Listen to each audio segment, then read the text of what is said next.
By the time you get the calculator, you're used to all that stuff. It's just multi-dimensional calculus and integration. So, same thing you already did before. Except it's a multiple. All right, welcome back up. That's it, everyone. So, looks like everybody's 12 years old to go trick or treating today. The whole entire campus is pretty much goes down. I've seen so far. Yeah, it happens. We got even, so that works. So, anyways, so yesterday, just remind me, at the end we talked about the force on a single charged particle in an external magnetic field. And again, we found the formula for that was the charge of the charged particle, where we specifically yesterday looked at an electron, but I'm just going to write this as Q for any type of charge. So whether this is electron, proton, alpha particle, singly ionized sodium atom, whatever, it doesn't matter. As long as it has a charge, it goes to force, and then it has to be moving with a velocity v, and then the velocity has to be somehow perpendicular to that external magnetic field to actually result in a force. Things we pointed out yesterday. And then here we said that as long as this thing is perpendicular to it, or at least somehow perpendicular to it, the motion will be uniform circular motion. And again, if it's not fully perpendicular to it, it'll actually just create a helical pattern. So it'll basically be uniform circular motion with a drift in the direction that it was originally moving. And so that's going to be our helix. From here, what we found was then that the radius then of the circle at which this thing undergoes. Again, this thing is going to undergo a circle, right? So this thing has a radius. That radius then is dependent on its mass, the velocity which it's moving, and the charge in the magnetic field. So notice again, yesterday when we did the electron, we said the electron actually circles around in this direction, right? But if it was a positively charged particle, like a proton, it would actually just circle around in this direction. Because in this case, the force would be upward, which means the force would always be pointing to the center. But again, with the electron, we had to rotate by an extra 180 degrees, which made it curve downward.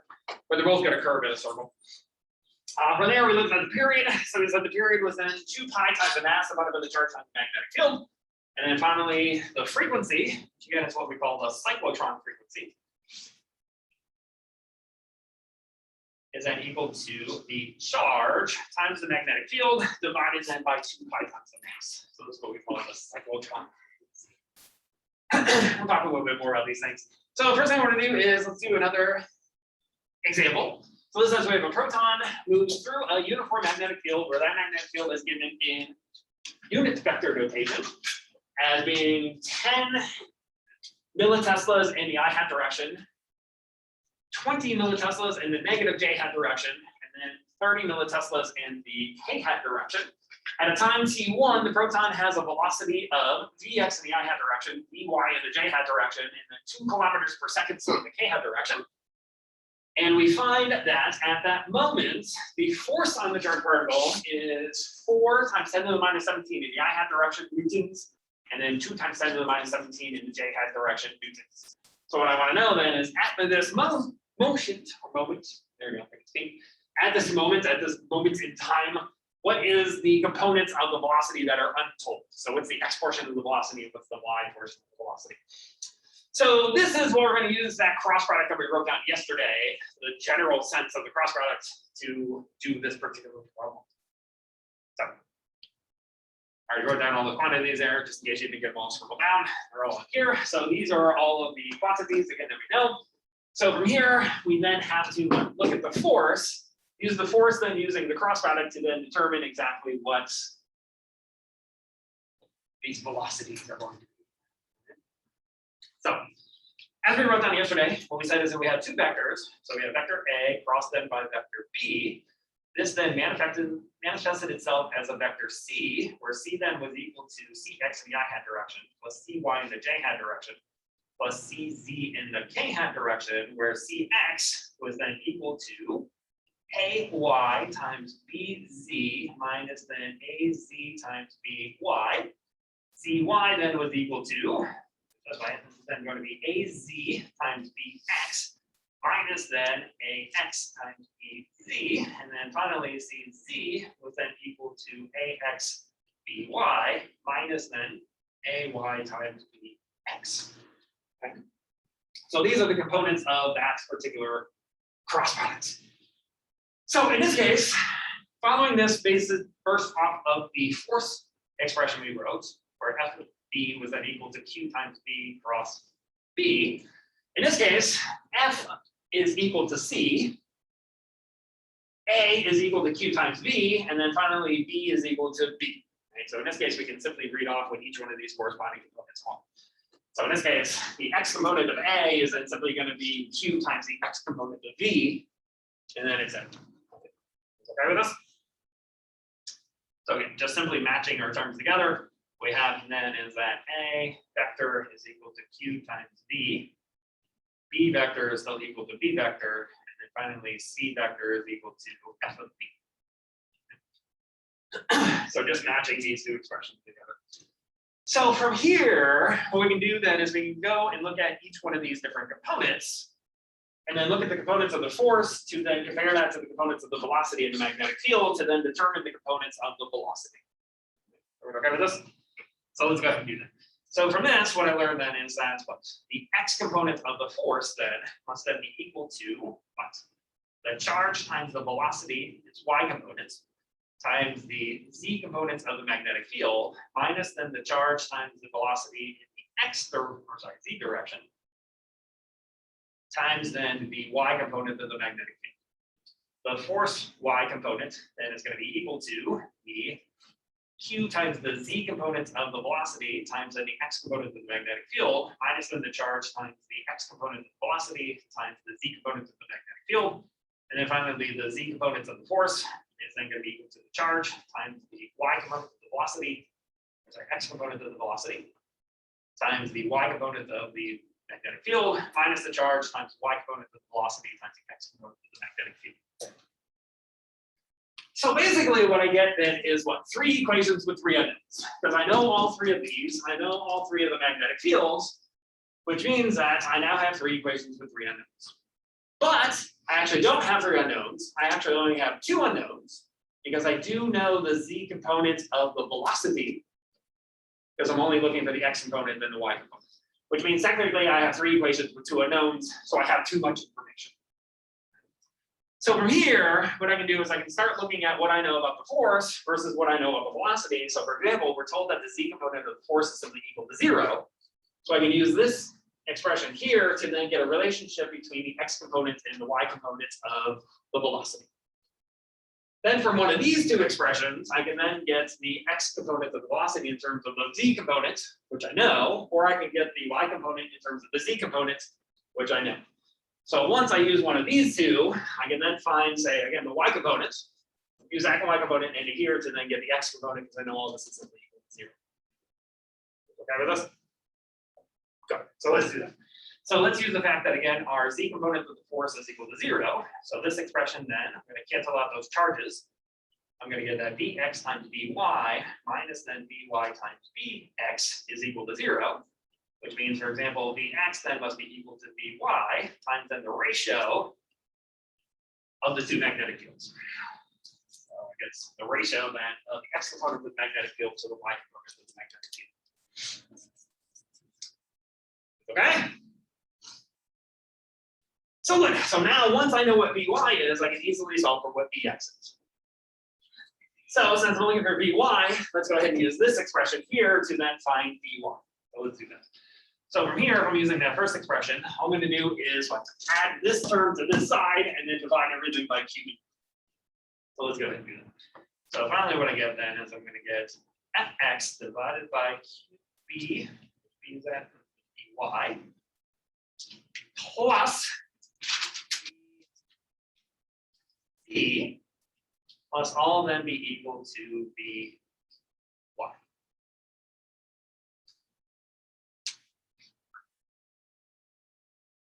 Okay?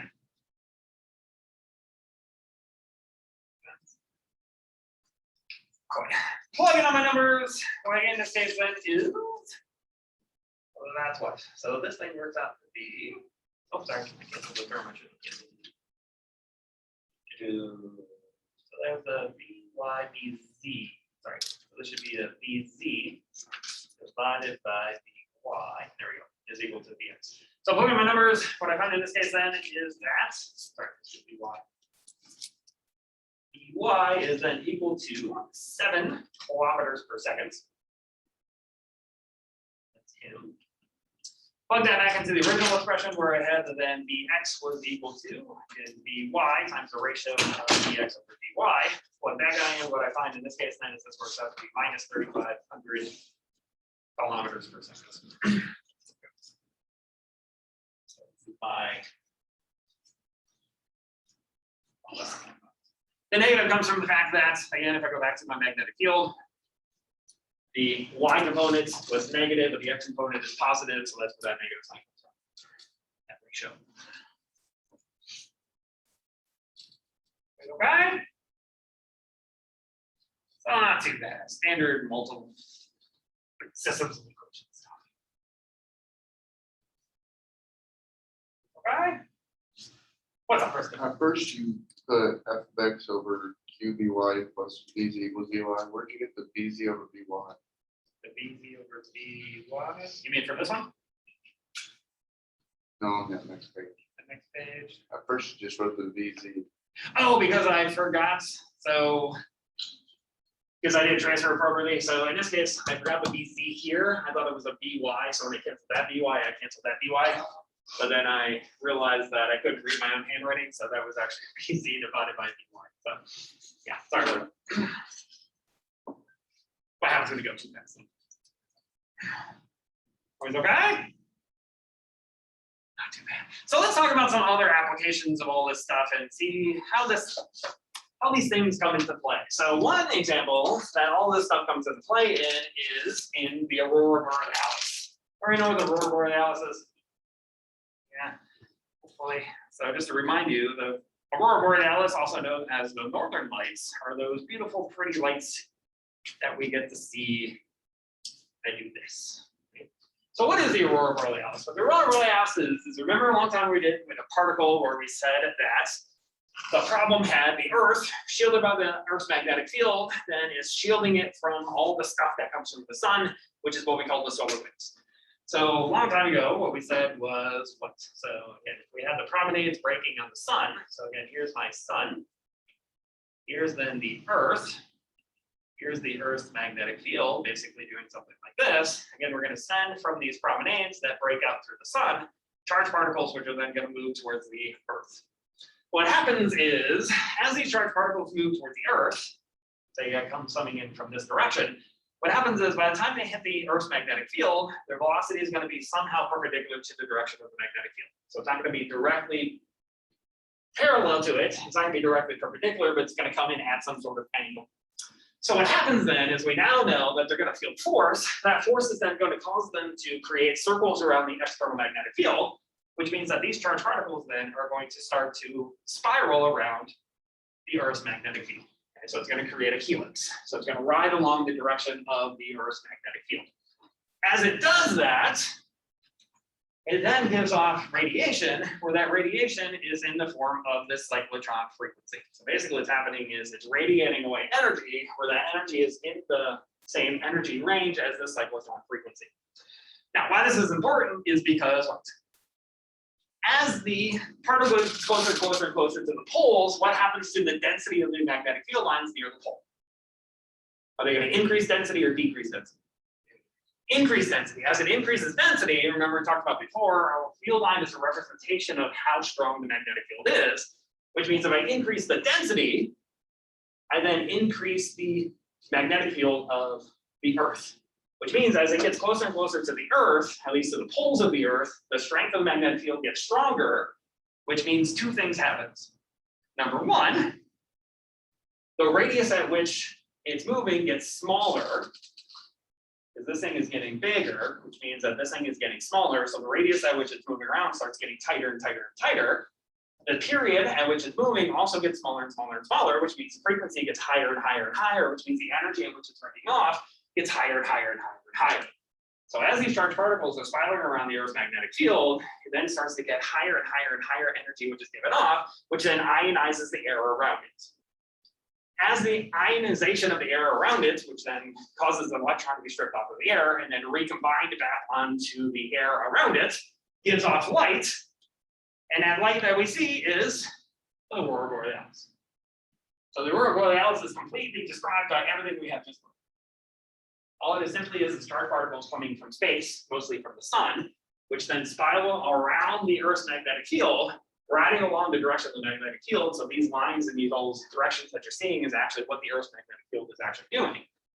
And it's spiraling in where it has a much stronger magnetic field, giving off enough radiation to then ionize the gas around it, i.e. the air. So the air then sends off light, recombines back on with the atoms, the electrons, which then again sends off light. So all you're seeing here is the ionization of the air from these charged particles from the sun, which are simply spiraling around the Earth's magnetic field. Everything we did here is completely describing the aurora borealis. So those are like where the field lines are.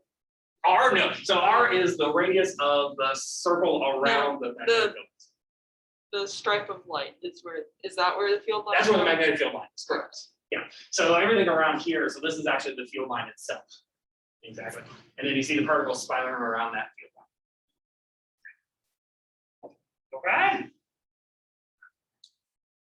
So before we talk on another next example, let's talk about another new physics idea, and this is what's known as the Lorentz Force. We'll talk about Lorentz Force.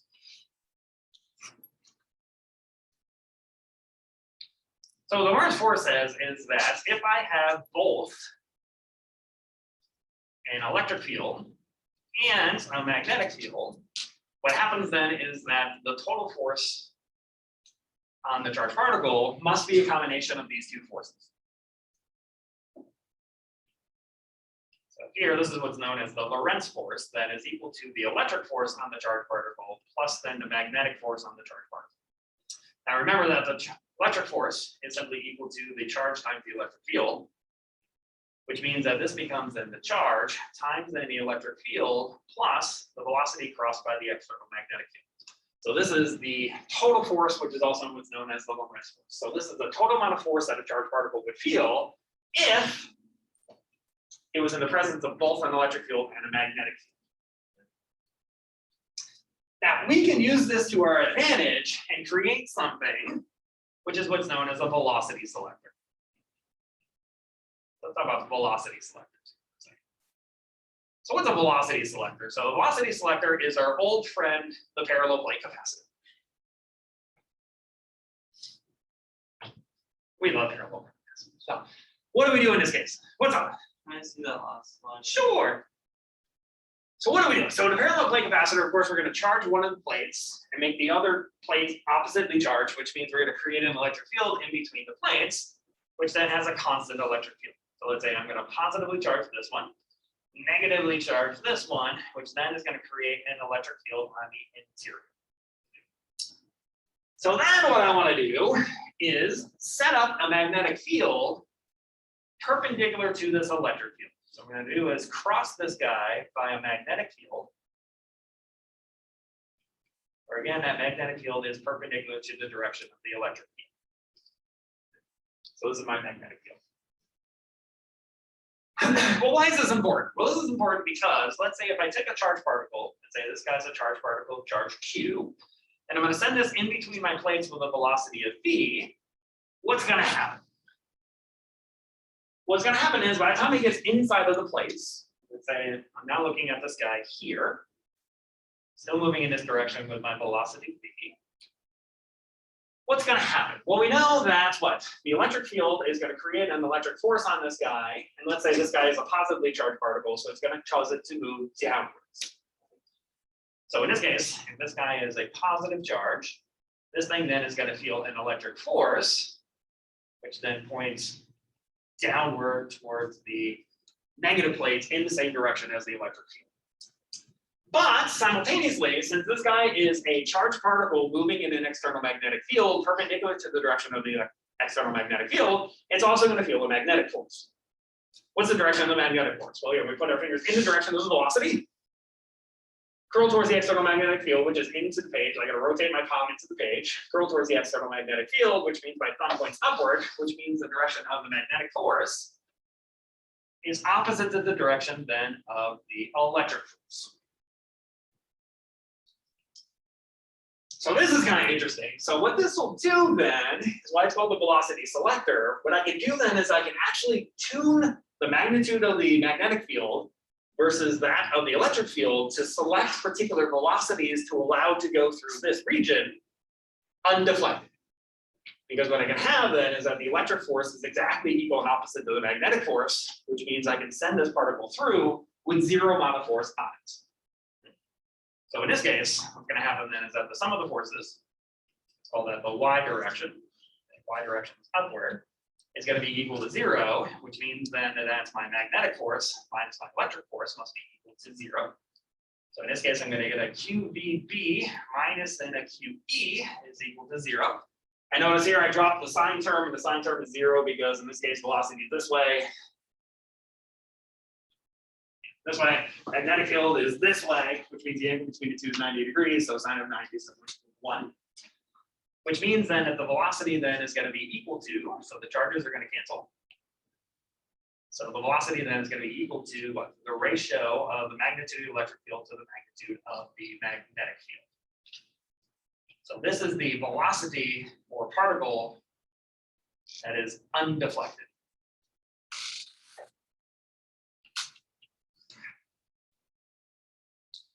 So this is why we call this guy velocity selector, because I can select out a particular velocity of which I want. Now, what happens if the velocity is greater than this? Well, the velocity is greater than this velocity. What's going to happen then is what? The magnetic field is going to dominate its force over top of the electric force, which means the overall direction of the force will be upward, which means if it's moving too fast, it's going to curl upward and then hit the top plate. If the velocity is slower than this, what happens in that case? Well, in that case, this velocity is too small, meaning that the magnetic force will be subdominant to that of the electric force, which means the overall direction of the force will be downward. So if it's moving too slow, this thing is going to move downward and not make it out of the velocity selector. So the point of the velocity selector is for me to choose the velocity of the particle at which I want to do some sort of experiment with. So this way I can control the velocity, so I know the velocity before I actually do my experiment. Okay with this? So this is why we call it the velocity selector. So again, here, if the velocity is greater than this velocity v, and v was equal to e over d, it's going to curl upward.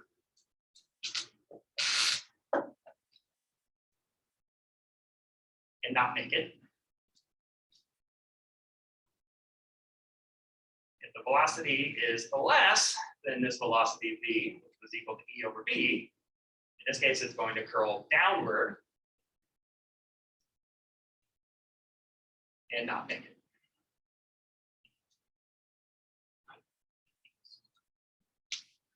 So again, this is the point of our velocity selector. So that way we can choose exactly the velocity of which we want.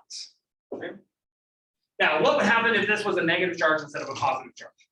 So here we assumed all this was a positive charge. What would happen if I had a negative charge? Same thing. Same thing. The only thing that's going to be different is now what? The electric force will be pointing upward, the magnetic force will be pointing downward. I would still have exactly the same ratio of the magnetic field to the electric field.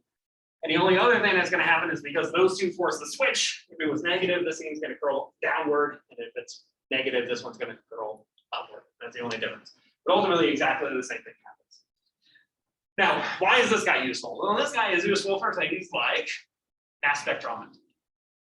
Mass spectrometry.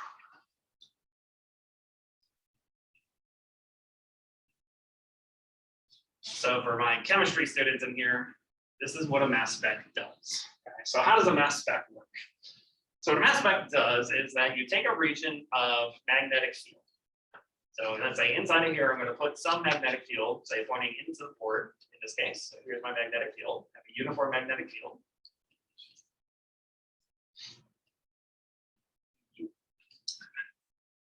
And then what do? Well, in this case, we're going to cut a small hole in over here. So here's my little tiny hole.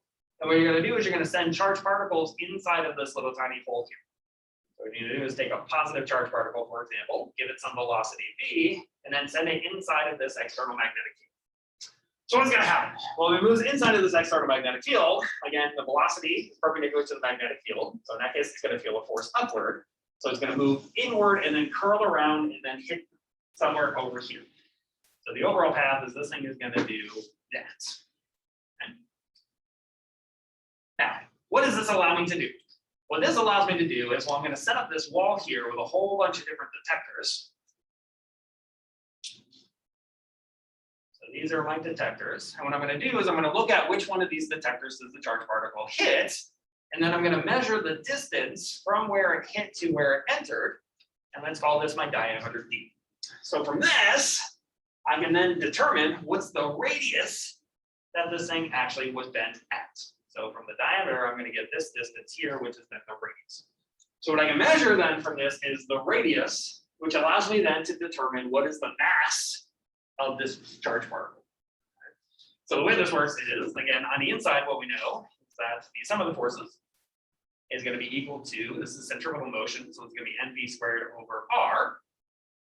The only force acting on this is the magnetic force, so I'm going to get NV squared over R. From here, I'm going to get a QVB, because again, the velocity is perpendicular to the direction of the magnetic field. It's then equal to the mass times velocity squared divided by R, which means I can cancel out this V with this V, which finally tells me, well, the mass then is going to be equal to what? The charge times the magnetic field times the radius divided by the velocity. Okay. So this allows me to then determine what is the mass of this charged particle that I just set inside of my mass spectrometer. If I know the charge, which I can measure the charge. If I know the magnetic field, I have set that. If I know the radius, which I just measured because I measured the detector, and if I know the velocity. How do I know the velocity? What do we talk about? Velocity selector. So what we actually do then is here we put a velocity selector. So here we're going to put a velocity selector so that in this case I have an electric field pointing downward, so it's my electric field, and I'm just going to simply extend this magnetic field to this region.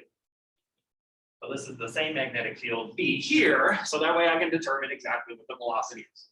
Once I know the velocity, which we now know the velocity is simply equal to the ratio of the electric field to that of the magnetic field, I can finally then get that this is going to be Q times the magnetic field squared times the radius divided by the value of the electric field. So this is the way that a mass spectrometer works. So a mass spectrometer is based on the fact that we first put it under a velocity selector so we can control the velocity at which this thing is moving. Then we simply measure the radius, knowing the electric field and the magnetic field, and then from there we can determine its mass. Or if I know the mass, I can then determine the charge. Alternative way of doing it is also a point of a mass spectrometer. So if I know the mass of the object that it is that I'm looking for, in that case, then I can find its charge. So I can know if it's, for example, a singly or doubly charged sodium atom, for example, by measuring its charge. This is how we found different isotopes of certain things like uranium. So we found all kinds of different isotopes of uranium by using mass spectrometers. So in that case, we measured the mass of it by putting it through a mass spectrometer. And we found all kinds of beautiful things. So this is simply the way mass spectrometer works, based on the physics we know. Nice and simple processes. One other example I'm going to talk about before we move on to something else is the discovery of the electron. This is also how we discovered the electron.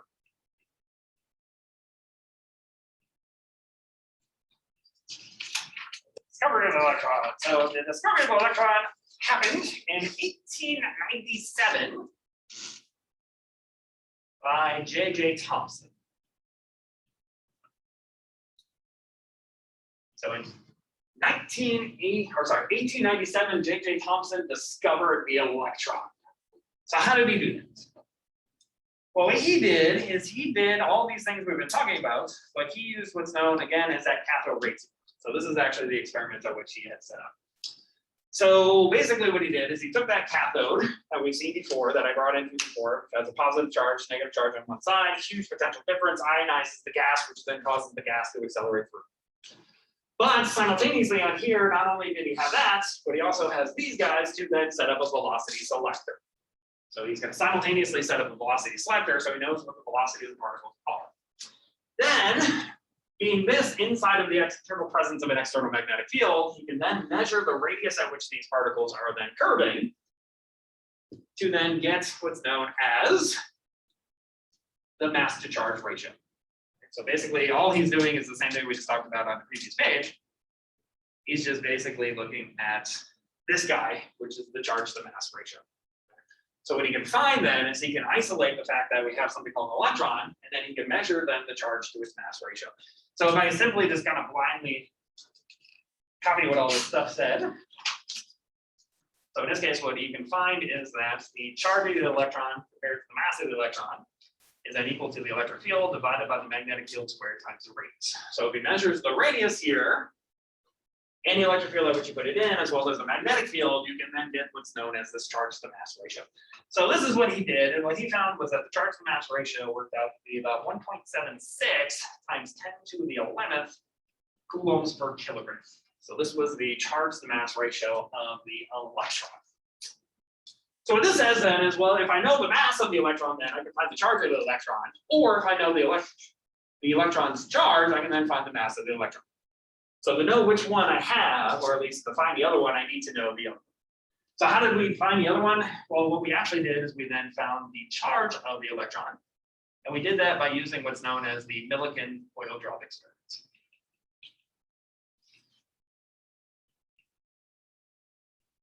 So Millikin and his group actually found then the charge of the electron. So how did they do this? Well, they did this by using, again, our favorites, parallel plate capacitance. So here's my parallel plate capacitor. So in this case, again, we have positive charges, say, on this side. We have negative charges then on this side, which then creates the electric field in this direction. So what Millikin's group did is they basically took oil droplets, hence oil drops. But these oil droplets were charged. So basically, on top of this, there was an excess of negative charges, which means overall this thing had an overall net negative charge to it. Okay? So he took this oil and he then dropped it inside of this parallel plate capacitor and then tuned the electric field until this thing reached terminal velocity, which means that the acceleration at this stage went away. So what's happening here is this thing has mass to it, has gravity pulling it down, has a weight. But when he turns on the electric field, since it's negatively charged, the electric force is going to push upward. And then he tunes the size of the electric field until the electric force matches that of the gravitational force, so that this thing reaches terminal velocity. From that terminal velocity, you can then determine exactly what the charge of this thing is. So let's take a look at that. So let's say this is my positive y direction. So in this case, I'm going to have the electric force minus then my weight must be equal to 0. So in this case, we have the sum of the forces is equal to 0 in the y direction, because I'm looking at terminal velocity. So remember, terminal velocity is when the acceleration is equal to 0. So from this, what you get is that the electric force is then equal to the weight. So the electric force is simply equal to the charge times the electric field is then equal to the weight, which means the charge then is equal to the weight divided by the magnitude of the electric field. Now, they did this, of course, for all kinds of different oil drops. From these different oil drops, what they found was that all the charges that they measured always came down to an integer multiple of some number. That some number that they found, so what they found was that Q was always equal to an integer number of times E. And from this, what they found was that E then was equal to 1.602 times 10 to the minus 19 joules. So each one of these oil drops that they put in there, the excess amount of charge was always some integer multiple of this fundamental charge. So from this, by measuring this charge, they can then determine what is that fundamental charge, which is what we call the charge of the electron. From that charge of the electron, you can then put it into this guy to then find that the mass of the electron was then 9.11 times 10 to the minus 31 kilograms. So this is where the electron came from. So it's a combination of two experiments, one just using cathode ray tubes and basic electromagnetism, and then the other one just using gravity. So this is where the discovery of the electron. So these are applications of all the things that we've been talking about in this class, all very simple applications. But if you had done any one of these things, you would have won a Nobel Prize. So just think about that. The basic amount of physics you know right now would have got you a Nobel Prize.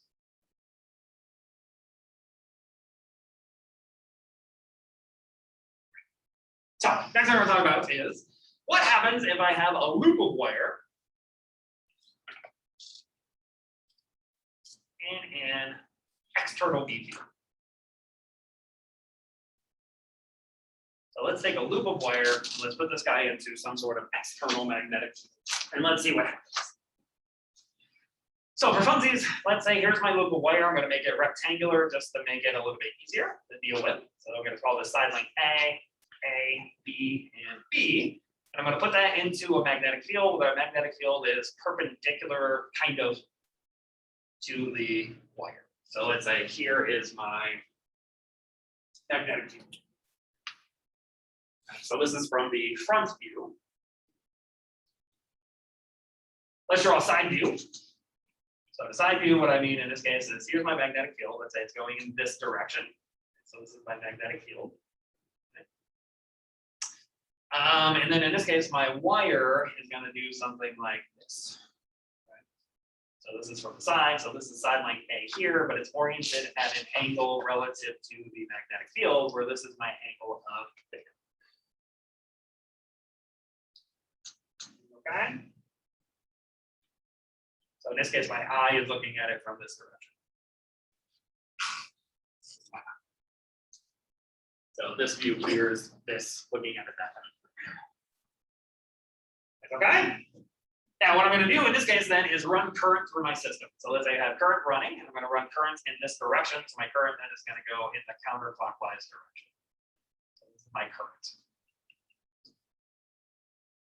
So it means on this side here, this is then my current I that corresponds to this current here. These two things are the same. So I'm looking at it from the side view, I'm looking at it this way. So looking at it from this side, so I'm seeing this current going up this direction.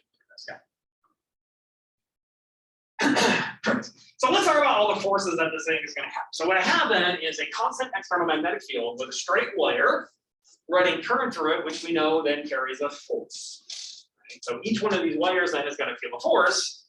What are then the directions of the force? Well, let's look at the top one and the bottom one, and then we'll look at the side ones as well. So what's going to happen here then is for the bottom one, again, I'm going to put my fingers in the direction of the current, which is this way.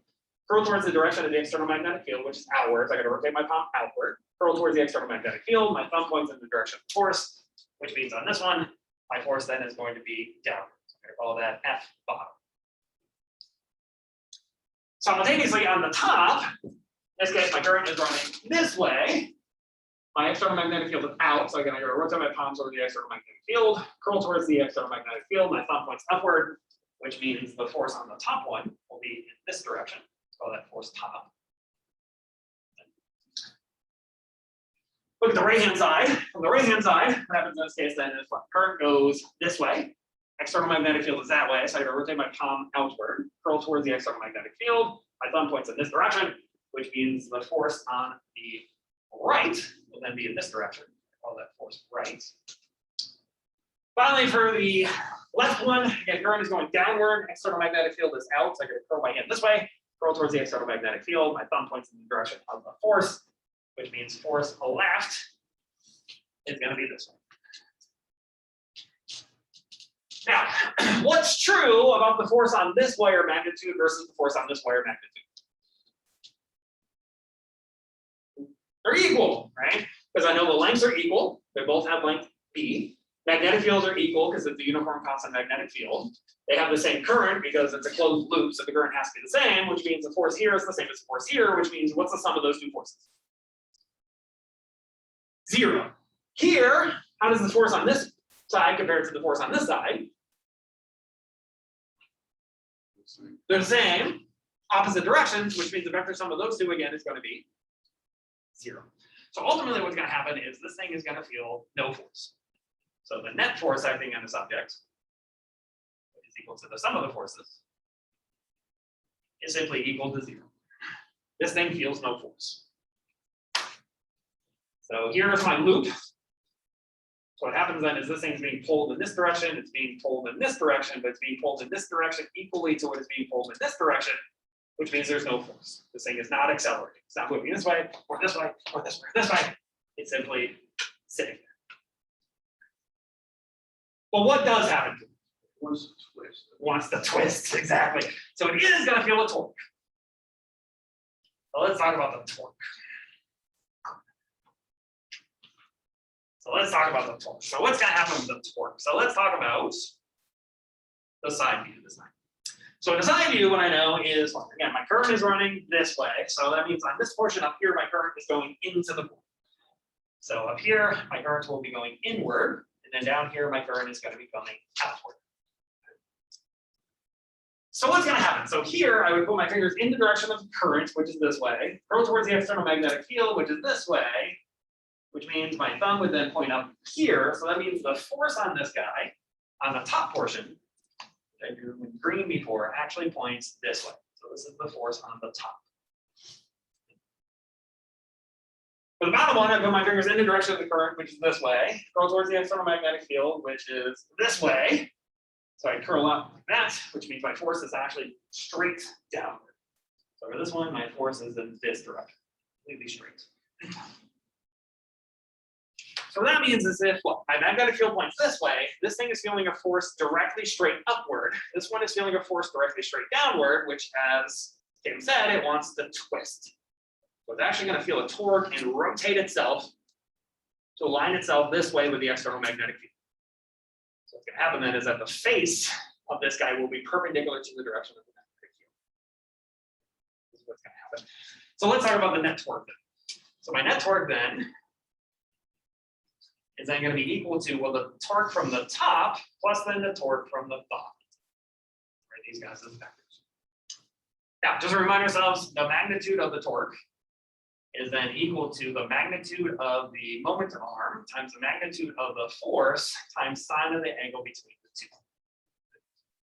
So let's draw all of these things out here. So in this case, if it wants to rotate about the center point, what that means then is what?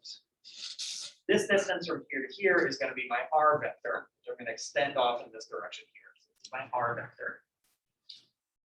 Now, since this has side length of a, that means the magnitude of r is simply going to be equal to half of that.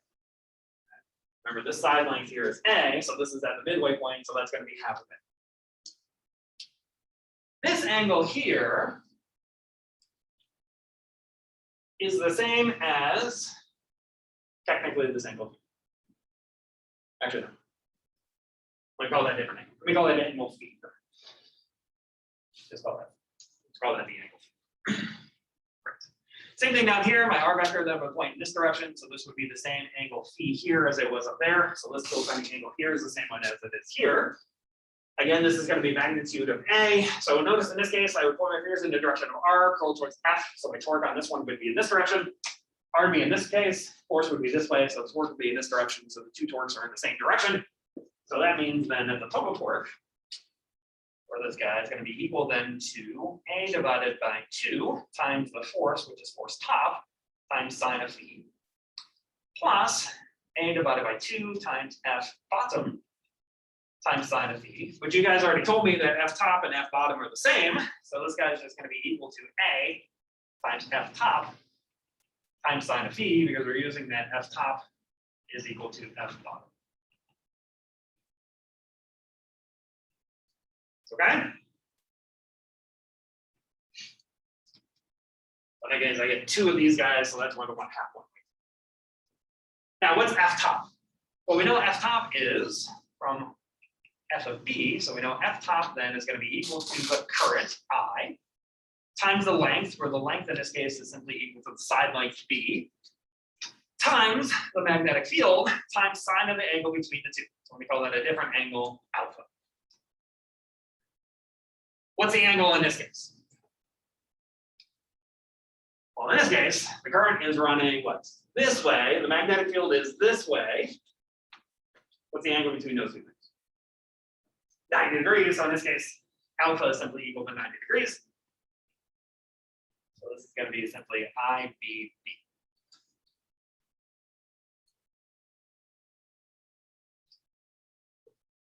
Okay? Put everything together. So finally, this says then that the sum of the torques, which is then equal to the net torque, is then going to be equal to what? A times I times B times B times sine of the angle phi. Or we rearrange this slightly, so this is going to be I times A times B times B times sine of the angle between the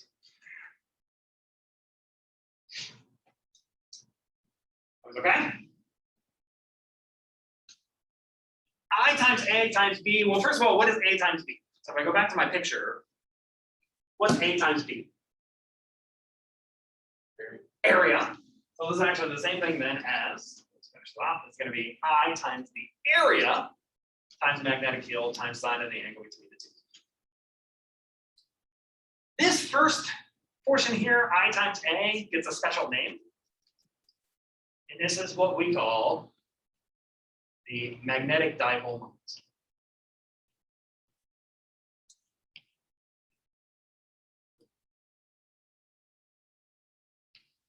So I times A is what we call the magnetic dipole moment. So it's the current times the area. So that means I can rewrite then my net torque as then being equal to the magnetic dipole moment times then the magnetic field times sine of the angle between the two. Well, remember, torque is a vector. Magnetic field is a vector. That means this guy has to be a vector as well. And if I have a vector with a sign, what kind of mathematical process is that we talked about last time? Is that a dot product or cross product? Cross product. So finally, what I can then say is that the torque is then equal to the magnetic moment crossed by the external magnetic field. So this is what we call the torque. So that means the magnetic moment is then equal to the current times the area, where the area is written as a vector. Okay. So this is my loop. What this means then is my magnetic moment is going to be perpendicular to the direction of the loop, or the face of the loop. So here's my loop, here's my face. That means it's either going to point this way or it's going to point this way. Now, when we talk about Gauss's law, we said there's an ambiguity to this. I'm determining which direction it's going to go. Is it going to go this way or is it going to go this way? Then I said we didn't care that much because we're going to look at a three-dimensional shape, so we always took outward as positive, but in this case, it's only a two-dimensional shape, so I don't have that anymore. So we have to get rid of the ambiguity. Now, the way that we do that is we're going to write down what's known as right-hand rule number 3. What is right-hand rule number 3? Right-hand rule number 3 says, number 1, curl fingers in direction of the current. Step number 2, thumb, which is again perpendicular to the hand, points in direction of the area, meaning it points in the direction of the magnetic moment. Okay. So this is what we call right-hand rule number 3. So right-hand rule number 3 then says to get rid of the ambiguity on whether this thing points in this direction or points in this direction, we then have to use this right-hand rule. So how does this work? So that means that, let's go back to our drawing here. In this case, since my current is running in this direction, what I would do is curl my fingers in the direction of the current, meaning my current is curling in a counterclockwise direction. My thumb then would point in the direction of the magnetic moment, which means in this case, my magnetic moment is going to point out this way. If I do it from the side view, since my current is going like this, so again, here on this side going inward here, that means my thumb would point perpendicular to the surface, which means my thumb points in this direction. So this then is the magnetic moment. So in this case, my magnetic moment points this way. Which means that this angle here, D, is exactly the same as this angle here. Those two angles are the same. So that means that the angle between R and the force is exactly the same angle as the angle between the magnetic field and the magnetic moment. Those two angles are the same. Okay? So again, what this thing wants to do is it wants to rotate itself to align itself that the magnetic moment points in exactly the same direction as the magnetic field. Have we seen this before? Yes, this is what we call the electric dipole. It does exactly the same thing as the electric dipole. The only difference is this is due to currents, i.e. this is magnetic, not electric. So in the dipole, we said this was our dipole, this was our external magnetic field. It wanted to rotate itself to point in the direction of the external magnetic field. Here, this is now my loop, this is my external magnetic field. Again, it wants to rotate itself so that the magnetic moment of this thing, which is perpendicular to its face, lines up itself with the external magnetic field. And if you look, the structure of the torque is identical to the structure that we had from the moment, where the moment was equal to P cross E. It's exactly the same structure. Structure-wise, it stays exactly the same thing. Also has a potential energy associated with it, but we got time. So this also has a potential energy. My potential energy then is going to be the magnetic potential energy in this case. So to do this, let's remind ourselves of the electric potential energy. So we said this was equal to negative of the moments dotted by the external electric field.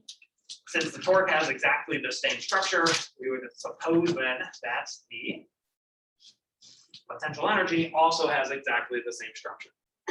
So the potential energy then associated with the moments inside of this external magnetic field has exactly the same structure, which is then negative of the moment dotted by the magnetic field. Or this is the same thing as negative of the moment's magnitude times magnitude of the magnetic field times cosine of the angle between the two.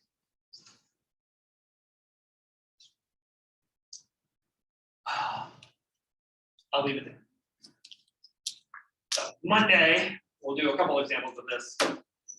And then we'll talk about how do we know it's actually a charged particle that's an electron that moves in a wire, not a positively charged particle like a proton moving inside of a wire. So we'll talk about what was the experiment that actually told us it was an electron, not a proton that was moving. And this is what's called the Hall effect. We'll talk about that on Monday. We'll learn why we know it's an electron and not a proton. And after that, we'll get back into fun stuff. We'll talk about how we actually determine magnetic fields. Give us a minute. Is the cathode ray a tiny northern light? What's that? Is the cathode ray a tiny northern light?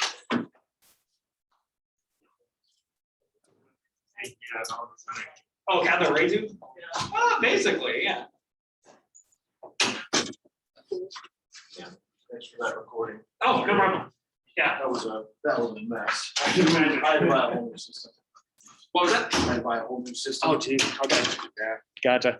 So what ended up being wrong with it? It was just old. Just old and died? Yeah.